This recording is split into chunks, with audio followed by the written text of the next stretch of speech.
Good morning, dear Sangha. Today is the 3rd of June in the year 2012, and we are on our third day of the 21-day retreat, the Science of the Buddha. We are in the lower hamlet of Plum Village and in the meditation hall called Assembly of Stars. Yesterday we have learned the 4 exercises on mindful breathing that have to do with our body. And with these 4 exercises we can very well take care of our body. To give our body nourishment and healing.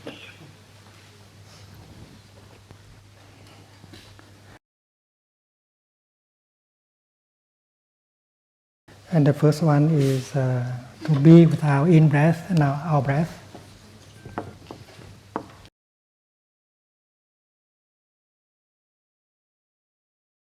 The second is to follow our in-breath and out-breath all the way through. The third one is to be aware of our body. And the fourth is to calm the body, to release the tension in body.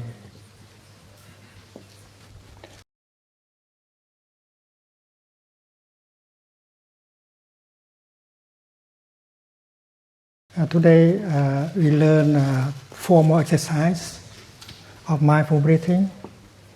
And the 5th one is how to generate a joyful feeling. Generating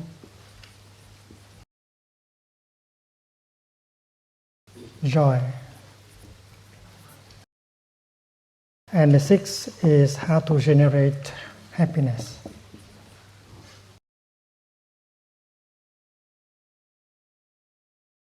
We see very clearly that the practice of Buddhism is about happiness.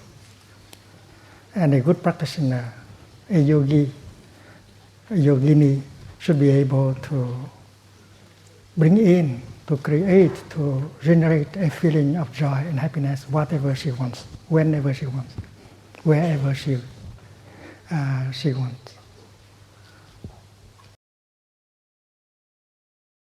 And we already know how. With mindfulness and concentration and insight, we can very well generate a feeling of joy to nourish ourselves.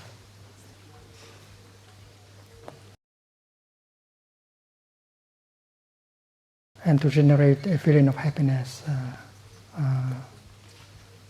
whenever we want. We know that when we begin to breathe in mindfully, we bring our mind home to our body, and suddenly we are fully present in the here and the now. And established in the here and the now, we are able to recognize the many conditions of happiness that are available in the here and the now. More than enough for us to be happy. You know that the French has a very good song called Qu'est-ce qu'on attend pour être heureux? Why do you wait in order to be happy? You can be happy right now, right here. Because when you are home to the here and the now, you discover that so many conditions of happiness available already. You don't have to go to the future and look for some more conditions of happiness. And these conditions of happiness are more than enough. And that is why mindfulness, that can help us go home to the here and the now and recognize all these conditions of happiness are already there, that can already help us to generate a feeling of joy. Suppose you say, breathing in, I'm aware of my eyes. And your mindfulness is focused on your eyes. And when you are truly focusing on your eyes, you find out very quickly that your eyes are still in good conditions. You only need to open your eyes in order to get in touch with the paradise of forms and colors that is available in the here and the now. For those of us who have lost our eyesight, we don't have that pleasure. And our deepest desire may be to be able to see things again.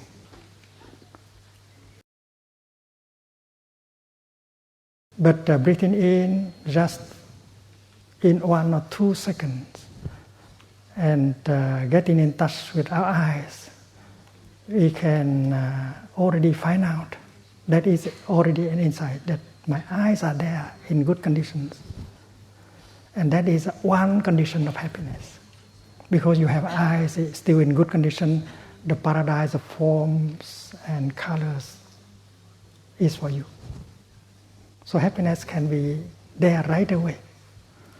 There are many wonders like that within your body and around you. And mindfulness is the kind of energy that helps you to identify these conditions of happiness that are already available in the here and the now. And that is why the Buddha offers us a teaching on living happily in the present moment. Living happily in the present moment. Drista Dharma Sukha Vihara. Vihara means dwelling, living. Sukha means happily. Dwelling happily in the present moment. Drista Dharma is what is happening in the here and the now. And mindfulness is the kind of energy that helps us to be aware of what is happening in the here and the now. There are many wonders. And as soon as you touch the here and the now, with all the wonders of life, you can generate a feeling of joy, a feeling of happiness right away for your transformation and healing and nourishment. So a good practitioner should be able to generate a feeling of joy, a feeling of happiness whenever she wants, whenever he wants. And she doesn't need to run into the future and look for more conditions of happiness. Hiện pháp lạc trú. Hiện pháp means what is there, the present moment. Lạc trú means dwelling happily.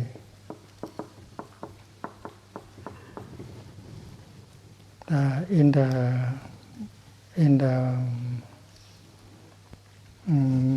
Majjhima Nikaya, there is a sutra.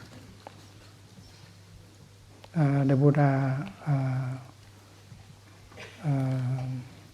was talking to a group of businessmen, a few hundreds of them coming to see him. And he saw that businessmen, they think a little bit too much about the future, their success. So that day the Buddha said that, gentlemen, it is possible for you to be happy right here and right now. You don't have to run into the future and looking for happiness. And he taught that sutra for the businessman. And the expression living happily in the present moment, Drista Dharma Sukha Vihara, was repeated 4 times, at least 4 times in the sutra.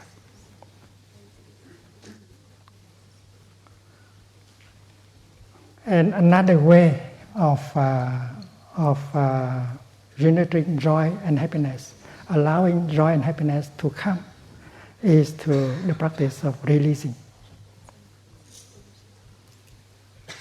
There are many things you think that are essential for your happiness, but maybe they are not. Maybe they are obstacles for your happiness. You might think that to have more fame can make you happier. You might think that to have more money, more power will make you happy, more sex will make you happy. You are caught by these ideas.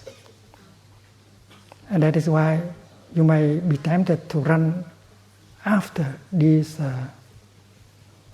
objects of your desire. And many of us are running after these objects and suffer very deeply. And that is why release them, to let go of that idea that happiness cannot be without fame and power and wealth and sex. And that is why let go, releasing, is a source of happiness. And in Buddhism, we speak of joy and happiness generated by the act of releasing. The Chinese expression is Li Xin Hí Lạc.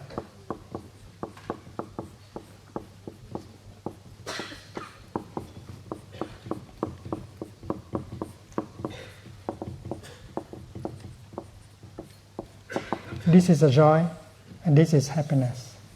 Joy and happiness are born from the act of releasing, let go. This is done very quickly. If you are released, if you are able to release that, you can be happy right away. You don't have to go anywhere to get happiness. One day the Buddha was sitting with his monks, and a farmer went by. He stopped and asked, my dear monks, have you seen my cows going through here? The Buddha said, what cows? He said that, well, I have a number of cows, but I don't know why this morning they all run away. They have run away.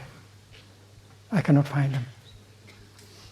And I have a few acres of sesame seed plant, and the insects eat them all. So I think I'm going to kill myself. And the Buddha said, dear friend, we have not seen your cows passing over here. You may like to go and look for them in the other direction. And after the farmer was gone, the Buddha turned back to his monks, looking at them and smiled. And he said, my dear friends, you are very lucky. You don't have any cows to lose. So the techniques, the secret is how to release your cows. So if you are a good practitioner, take a sheet of paper and write down the names of your cows on the sheet of paper. And try to release them. The more you release, the happier you become. And that is the techniques provided by the Buddha. So happiness and joy born from releasing, happiness and joy are born from mindfulness.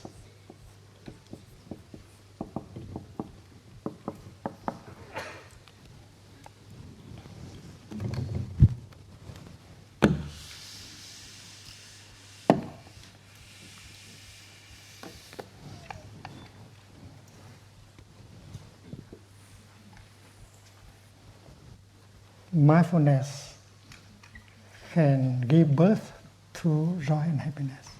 And also, Định Sinh Hỷ Lạc, concentration can give birth also to joy and happiness.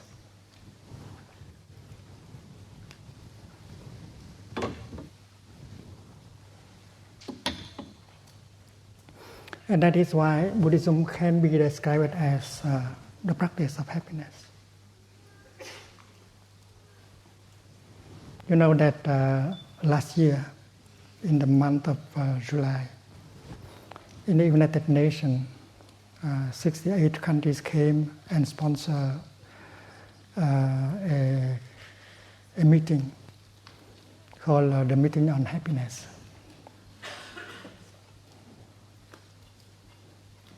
And a resolution was passed. It's called the Resolution on Happiness. The idea is that if you think of well-being of the general domestic product, it's most important you have to reflect again. Because you have to create a kind of science called the science of happiness. And the United Nations has commissioned a research, called research of happiness. And instead of talking about general domestic product, national domestic product, you can talk about national happiness product.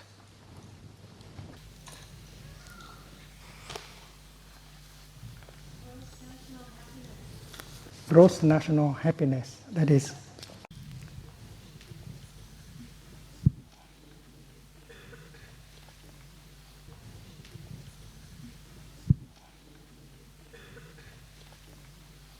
The event was organized after a UN resolution on happiness, which was co-sponsored by 68 countries, was adopted by consensus in July 2011.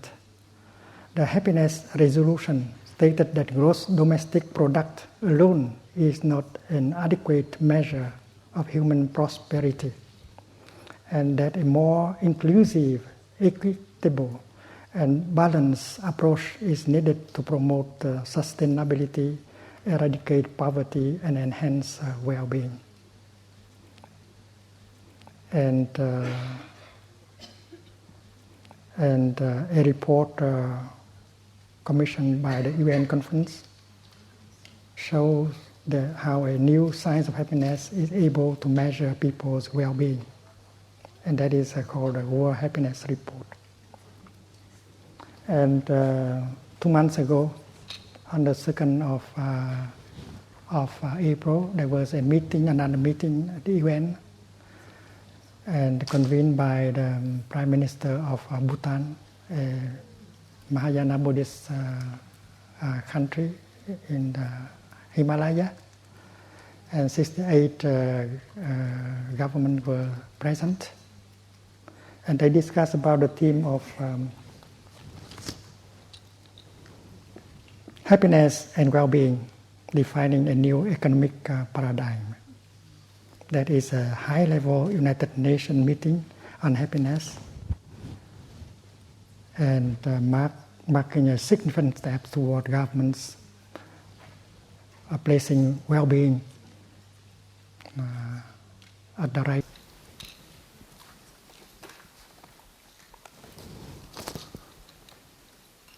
Well-being at the heart of economic growth, economic progress, because even if you have a lot of money, even if you have a lot of power and money and fame, you can still suffer very deeply. And in fact, we have seen many people who have plenty of these things, power, fame, and wealth, they commit suicide. But the science of happiness has to do with the science of suffering. Because we have learned that between suffering and happiness there is a very strong connection. And suffering, ill-being in Buddhism, is considered to be a holy truth. And you might like to ask, what is so holy about suffering? And the fact is that if you do not look into that holy truth, you cannot see how happiness could be created. So a deep understanding of suffering, of ill-being, help you to understand how to create a true happiness.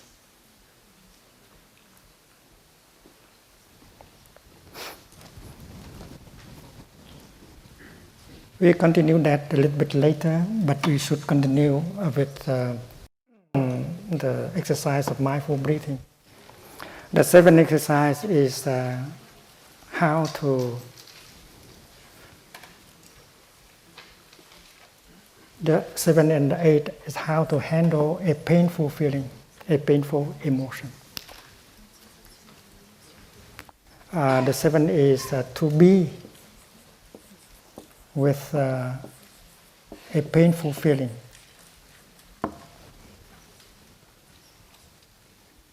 It means that while breathing in, you generate the energy of mindfulness, and you recognize the pain in you, the suffering in you, the ill-being in you. Without the power of mindfulness, without the energy of mindfulness, you might be overwhelmed by your pain.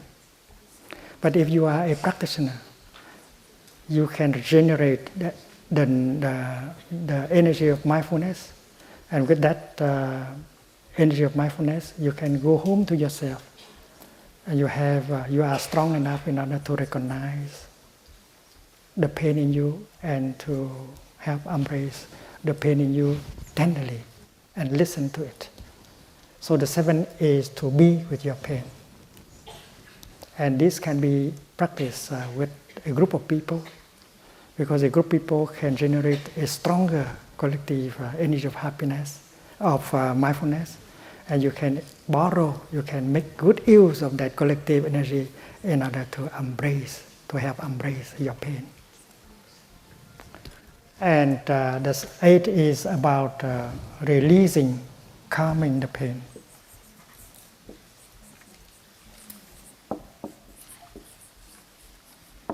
And if you look back at the third and fourth exercise, you see very much the same thing. The third is to be with your body.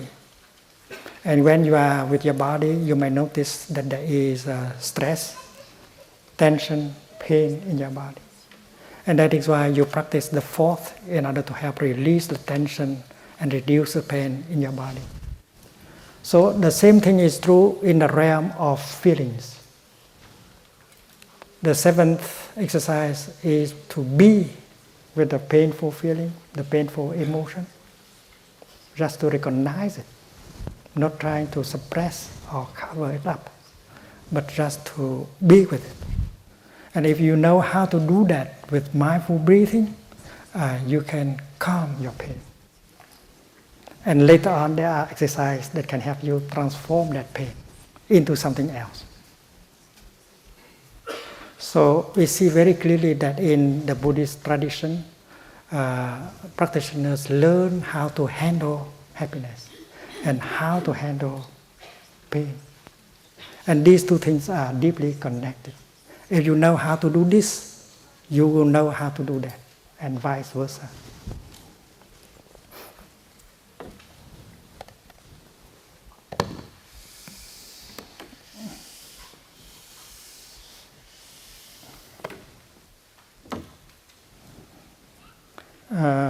Shakyamuni Buddha was only 35 when he first shared his teaching and practice. And the first Dhamma talk he gave is about the Four Noble Truths and the path of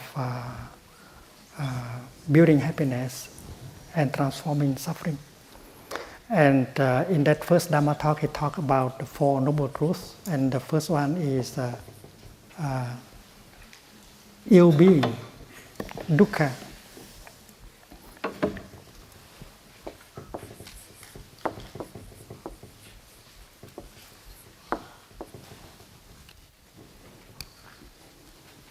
And the Buddha practiced in order to find out the way to handle suffering and to transform the suffering. That is why the first thing that we have to pay attention to is the pain, the sorrow, the ill-being in us. And when you look deeply into the pain, the ill-being, you will find a second noble truth, which is the making of ill-being. The making of ill-being. How ill-being is made. The path that leads to ill-being.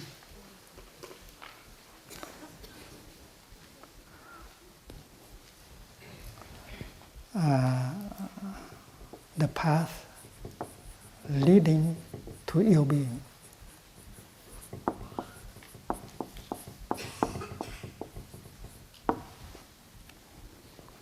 When we look into ill-being, we will see the ingredients that have come together in order to produce ill-being. It's like fanaticism, intolerance, discrimination, craving, anger, despair, and so on. And in the Buddhist literature, the second noble truth is sometimes described in terms of consumption. The Buddha said that nothing can survive without food, ill-being also. If suffering continue to be because you keep feeding your ill-being, keeping your suffering. Suppose you have a depression.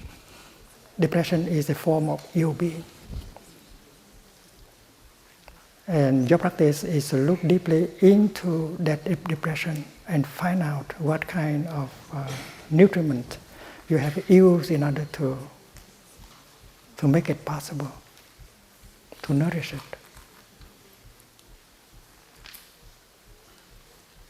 The Buddha said that what has come to be, if you know how to look deeply into it and identify the source of nutriment that has brought it in, you are already on the way of liberation.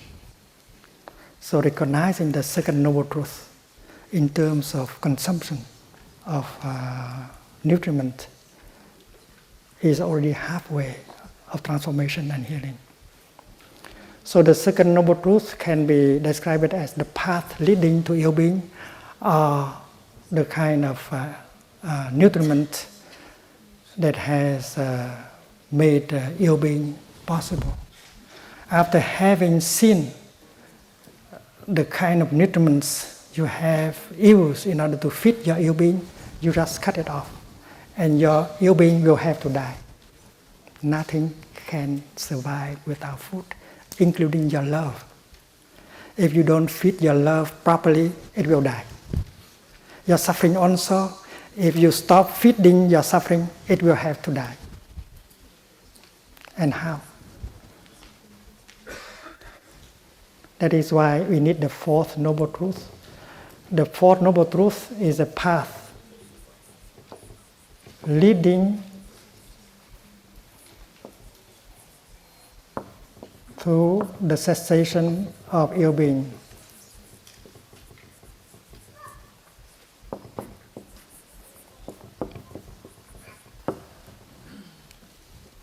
And you can see this noble truth only after you have seen the second noble truth. After having recognized the path leading to ill-being, you decide not to take that path anymore. After recognizing the kind of nutriment that has brought you ill-being, you decide to stop that kind of consumption. And when you practice looking into ill-being, you see the truth of the path of leading to ill-being, and the path leading to the cessation of ill-being will also emerge. And the third is, of course, the cessation of ill-being.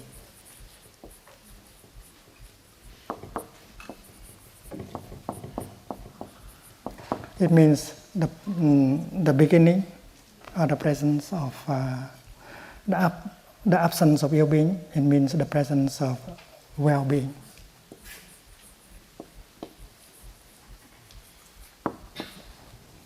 So the Four Noble Truths is about suffering and happiness. When light is not there, darkness will come. When darkness is no longer there, light is there. The same is true with ill-being and well-being. When ill-being is no longer present, something else will be present, that is well-being. And the path leading to the cessation of ill-being can be described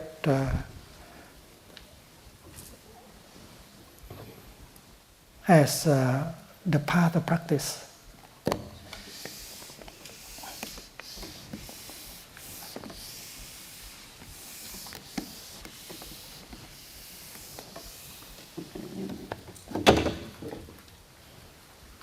the Noble Eightfold Path, which is a very concrete practice in order to eradicate ill-being, in order to bring in well-being. And we all know that one element of the path is right view.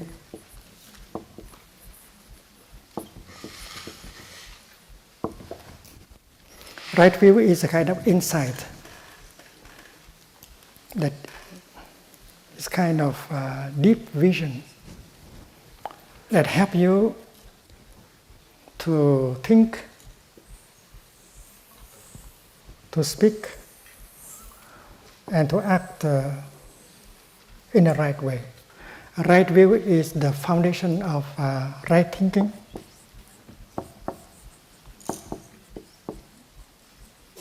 of right speech,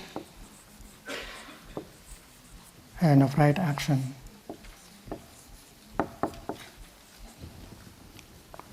Right thinking is the thinking that is free from discrimination,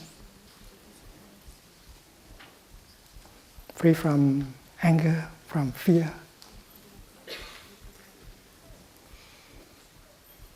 from illusion. And when you produce a thought in alignment with right thinking, that thought will begin to heal you and heal the world. If you produce a thought full of discrimination and hate and despair and anger, that thought begins to destroy your body, your mind, and destroy the world.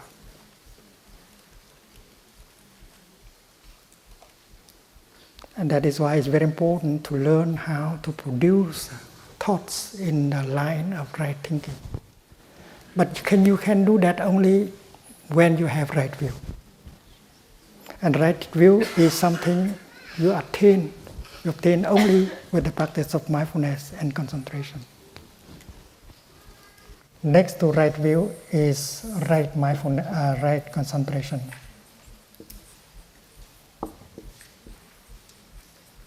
And next to right concentration is right mindfulness.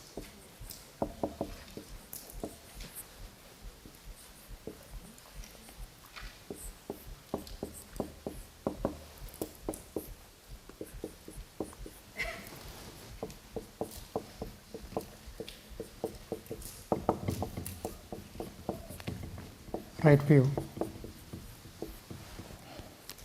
This is the energy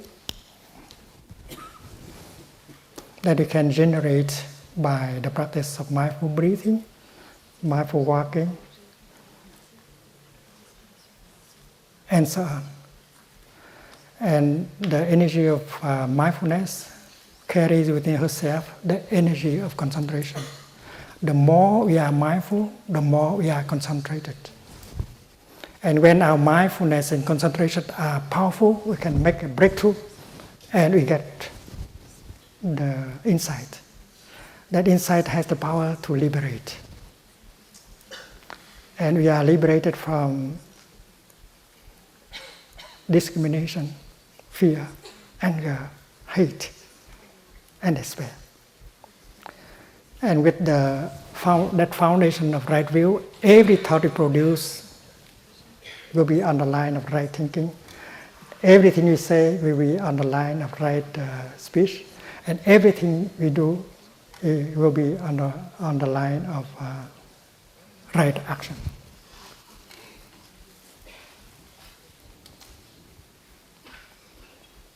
And there is only two more elements of the path, which is right livelihood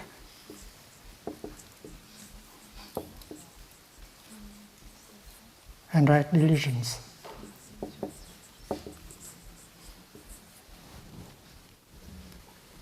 And we know very well that without the practice of mindfulness and concentration, we cannot get the right view. And without right view, our thinking will not be right. Our speech will not be right. And it will produce a lot of suffering for us, for other people. It's simple enough. So the 5 mindfulness trainings that we receive and practice are very concrete expression of the path, of the 8 noble path. It reflects right view. And right view is the foundation of everything. And you might like to ask, what is right view? A monk in the time of Buddha, his name is Kakayana. He came to ask Buddha, "Dear teacher, you often speak about right view. What is right view exactly?" And the Buddha gave the answer in a sutra called the Sutra on the Middle Way. I think the sutra is available in a Transcending book. Next week by Thursday we have a booklet of 88 pages. We have the sutras we need for this retreat. The printing house say that we have it ready by, and we have all the sutra texts that we can refer to in this retreat. We have also the Chinese origin, the Sanskrit origin, and so on. And in that sutra, the Buddha told Katyayana, right view is a kind of view that is free from the notion of being and non-being.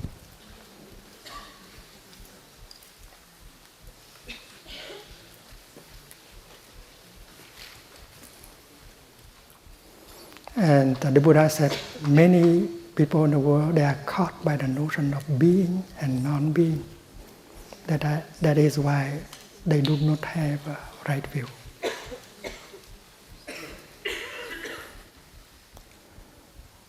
The Noble Eightfold Path can be described as Buddhist ethics, the practice of Buddhist ethics that can bring about happiness, transform suffering. Everything you do in terms of right thinking, right speech, right action, etc. will bring happiness and transform suffering. But what you do is based on your view. Right view is the kind of view that is that transcends the notion of being and non-being. And that is why right view is the meta-ethics, the metaphysical ground of ethics. And that is why in the tradition, in the Buddhist tradition, we have to practice mindfulness and concentration in order to get the right view. And there are many forms of concentrations that can help us getting the right view. And we will have a chance to learn about this concentration, especially the concentration on emptiness, the concentration on signlessness, and the concentration on aimlessness.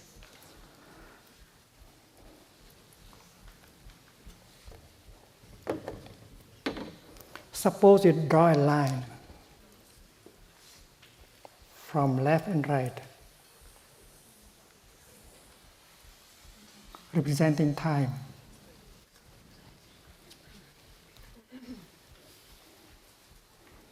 And suppose we take one point on that line to be point B, the birth of something, our own birth. And as soon as we choose, we pick up one point, we call it B, discrimination begins to manifest.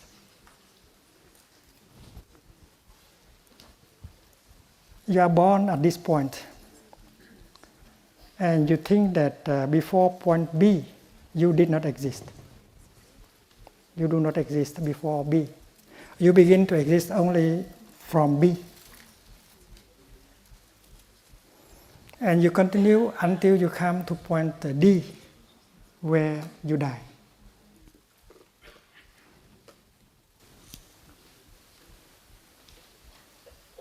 And most of us think in that way. We think that to be born means from nothing you become something. From no one you become someone. That's our way of thinking. And the Buddha said that is not right thinking.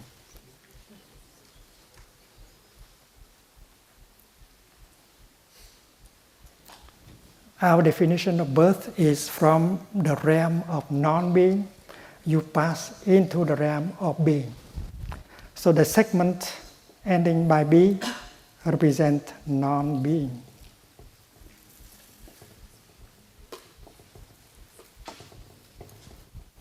And the segment beginning with B represents being. And you continue being until you come to point D.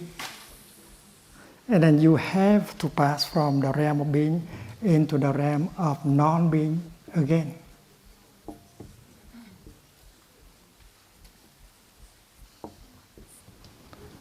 And that kind of thinking is described by the Buddha as wrong thinking.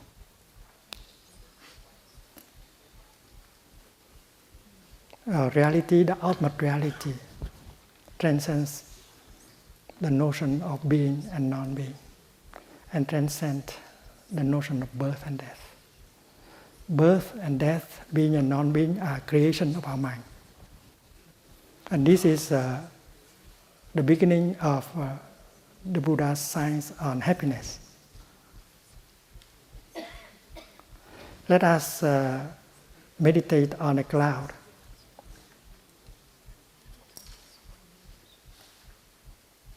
Today there are clouds on the sky, but this afternoon or tomorrow the cloud may disappear and we have a blue sky. And we may speak about the dying of a cloud. The question I would like to ask is whether a cloud can die. Can a cloud die? Can a cloud pass from the realm of being into the realm of non-being? The answer is no, because it is impossible for a cloud to become nothing, to pass from the realm of being into non-being. A cloud can become the rain or the snow or the ice, but a cloud can never become nothing. So you have to conclude that it is impossible for a cloud to die. The very true nature of the cloud is the nature of no death. A cloud does not have to fear dying. And we also, as humans, it is impossible for us to die. Even if you want to die, it's impossible for you to die.